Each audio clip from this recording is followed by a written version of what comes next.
Tabii ki bilinmelidir ki daha aydınlık, çağdaş ve müreffeh bir ülke temelli ancak her alanda yetiştirebileceğimiz parlak beyinlerle bilime, kültüre ve sanata yapacağı katkıyla ancak sağlanabilecek bir özelliktir.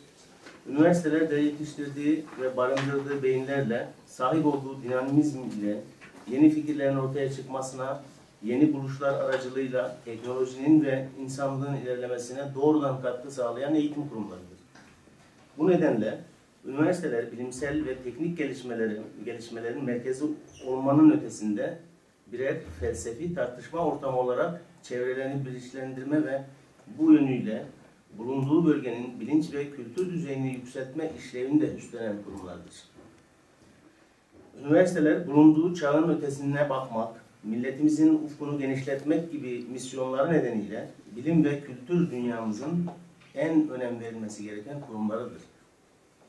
Bu yönüyle üniversiteler en üst düzeyde teknik imkanlarla donatılmış ve örgütlenmiş, geleceğe yönelik plan ve projeler olan, vizyonu açık, maddi ve manevi sorunu olmayan kurumlar olmak zorundadır. Üniversiteler de yeterli desteği sağlayamamakta, bu nedenle akademisyenlerimizin büyük bir kısmı bilimsel çalışmalarını kendi imkanlarıyla yapmak zorunda kalmaktadır.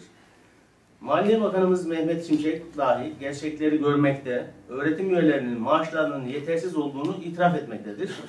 Ancak sorunları çözecek olan mercinin de bizzat kendisi olduğunu unutmakta, sorunu çözme noktasında derin bir sessizliğe gömülmektedir. Bu nedenle soruyoruz. Sorunu çözmekle mükellef olanlar bu gerçeği nasıl yok saymaktadır? Akademisyenlerimiz bilimsel çalışma mı yapacak, ailesinin geçimi için mi çalışacak? Akademisyenlerimiz bu ücretlerle mi kendini geliştirecek ve yenileyecek?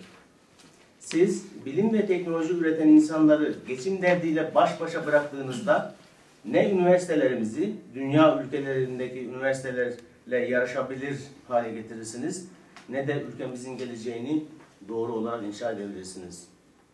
Geçim kaygısı yaşayan, geleceğe güvenle bakamayan, mutsuz insanlarla bilim yarışında iki göğüsleyemezsiniz ve her zaman geride kalmaya mahkum olursunuz. Bu ülkenin kalkınması, dünyada hatırı sayılır bir yere gelmesi, bilgi toplumu olma yolunda aşama kaydedebilmesi için bilim insanlarının rahat çalışma imkanlarına kavuşması, bilimsel araştırma yapması için önüne inşa edilen engellerin kaldırılmasıyla ancak mümkün olacaktır. Bu bakımdan akademisyenlerin ek göstergeleri 800'er puan arttırılmalı. Ek ders ücretleri 2 katına çıkarılmalı ve araştırma görevlerine haftada en az 10 saat ek ders ücreti ödenmeli. Ek ödeme oranları en az daire başkanı seviyesine çıkartılmalı. Üniversite ödeneğine 360'ar TL eklenmeli.